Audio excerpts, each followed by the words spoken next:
Hi students, in this last video related to the MBTI, I'm going to walk you through the pages of your results that you've received after taking the MBTI assessment. So hopefully you watched each and every video so that you understand really what the MBTI was looking at and the aspects of our personality that it was looking at. And that you're now going to go through each page of your results. It's about 10 pages that you got for the MBTI. And I'm going to highlight just a few. I'm not going to go word for word over every page of the document, but I do want to highlight things that the results have given you. A couple things right off the bat. The results where you're comparing your answers to individuals who did report career satisfaction. And the MBTI looks at 92,000 individuals who did report career satisfaction. That's a lot of number of individuals that your results are compared against. So, or your answers on the MBTI were compared against 92,000 individuals, as well as 282 jobs that it looks at. So I want you to kind of think about that right off the bat. Are there more than 282 jobs out there in the world? Absolutely. So when you get your results, especially the portion that we go across regarding the different types of careers that might be a good match for your personality, I want you to really think about they were only looking at 282 jobs. There are so many jobs out there that are now being created all the time because of technology and the way our world is working. So this is just kind of a starting point that gives you a kind of an understanding of the type of umbrellas of careers that you might want to look at for the future. Okay, so first page that you're going to get is just the cover page. I'll give you your information here, your name, and I blocked it out for this particular student that I'm using their report from a previous class, not this class. Gives you an introduction to the MBTI, so I'm not going to talk too much about that. You can read through that.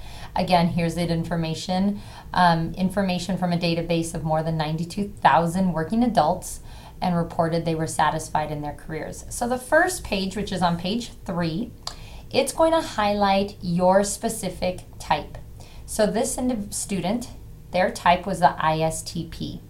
Is an ISTP. So again, on the dichotomies, you're going to have one of those types indicated as your strongest tendency. I am an ESFJ. So on my report, it's E, S, F, and J that are highlighted.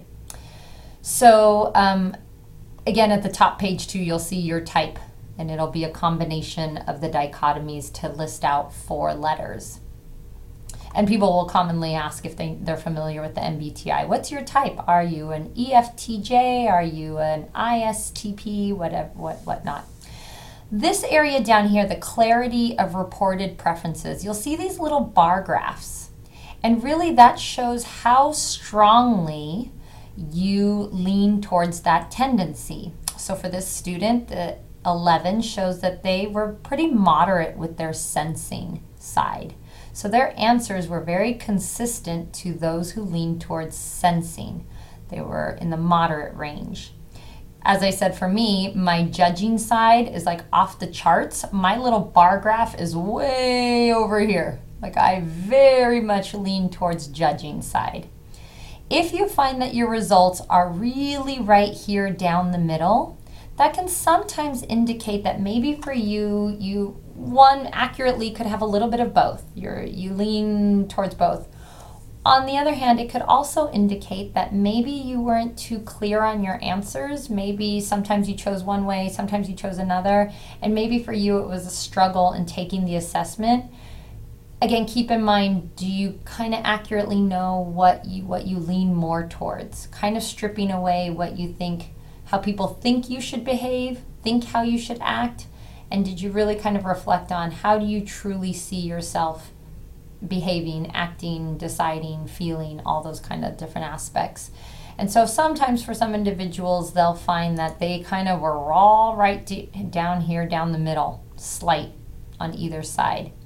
So if you ever have any questions on that, please let me know and follow up with me. Page 4 really talks about some tasks, things that your type really prefers, the type of preferred work tasks, and the work environment that you might prefer. So it'll give you some bullet points based on your type, the type of tasks that you like to do at work, and the type of environment that you like to do at work. Again, these are important key things to keep in mind for a future career. Are there things that when you look for a career that those work tasks are and that environment is represented in the career that you might be interested in the future? Page 5 gives you a little bit of information on your strengths and your challenges. So again, based on your type, you might have some really good strengths, but you also might have some challenges. Like for me, I have a challenge with being flexible because I am so structured in the way I view things and organized in my day. Sometimes I have a challenge with flexibility and changing at the last minute. And sometimes careers require that, or my day-to-day tasks require that. I like harmony in the workplace. Do I struggle with confronting when things need to be confronted in a healthy way? Sure. Do I avoid that sometimes? Yeah. So those are some of my challenges at times.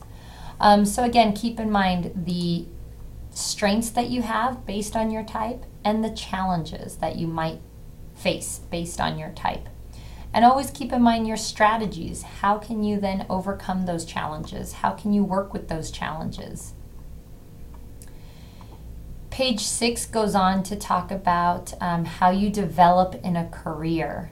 So maybe you've already started your career, or maybe when you start your career, you then want to progress in your career. How does your career develop over time? I've been in my career for close to 10 years. I'm also developing in my career. Am I going to take on bigger roles, bigger projects, move up into different positions? And how does my type, my personality type, again, have some strengths in order to do that, and some challenges. So sometimes that's hard for you to think if you haven't started your career yet, but if you think 20 years down the line, I'm still going to have these personality tendencies, and how is that going to affect myself as I develop in my career? Not just as I start a career, but as I further develop into my career. So that's on page 6 to keep in mind. Now here's the kind of the meat of it that you're probably looking at. There's on page 7, and it goes a couple of pages, it then breaks apart into where your types are most found in the most attractive job families. So for this ISTP individual, it lists out the most attractive job families. So again, it gives a kind of a rating with their type, and the strongest ratings fell in these job families. So again, keep in mind, based on your answers, it's pulling up job families and things to think about in terms of this is a starting point. Maybe these are areas that I should look into careers within these job families. Not necessarily the specific career that's listed on this page, but this is a good starting point of maybe the area that I want to further research. A good number to keep in mind in terms of your score, anything above 55, 60 is a good area to look at. That's pretty strong, and I might want to look at those areas. If you have a lot that are within the 50 range, 50, 60, then maybe use a higher cutoff point like 65. But anything, about 55, 60, 65, if your scores were in that range, then it might be good to look at those corresponding job families. And then it even shows you the least attractive job families based on your type and the answers that you provided. Page 9, or again, however yours is listed out, after you look at the job family data, it will then show you the most popular occupations for your type. And again, keep in mind, these then get more specific into the actual occupation. As I mentioned earlier, are there multiple jobs out there? Are there new careers that are being created? The MBTI only compared against 282 different jobs out there, but there's a lot more. So this is, again, just a starting point. If you look at this list and you're like, no way do I want to be any of these things, keep in mind these are good starting points to look at what might be related. What else? This is telling me, but what are some similar careers? Page 10, the last page, talks about your least popular occupation. So what are the occupations where your type is not really found? It's the least likely found in these occupations. Does that mean it's never found? If you see something on that list and you think, oh gosh, I really love that career. I really was interested in that career. Does that mean don't research it? No.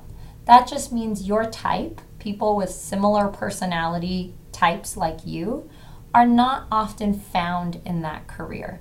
Does that mean you won't enjoy it? You won't bring something new to the table? No. Further research it. But again, it's saying that your results, your type is not really found in these careers, and the people that have taken this MBTI and the results are compared against are those that are showing a lot of career satisfaction in the careers that they're in. So again, keep that in mind and research your least popular occupations, knowing that about your type. So that is it. That's a quick 10 pages of the MBTI, the results that you got. The strong interest is a lot more in depth, so that will be a little bit longer of an explanation. If you have any questions, any thoughts, concerns, email me, reach out to me. I'd be happy to go over your results. I'm a little bit more individualized with you. Thank you.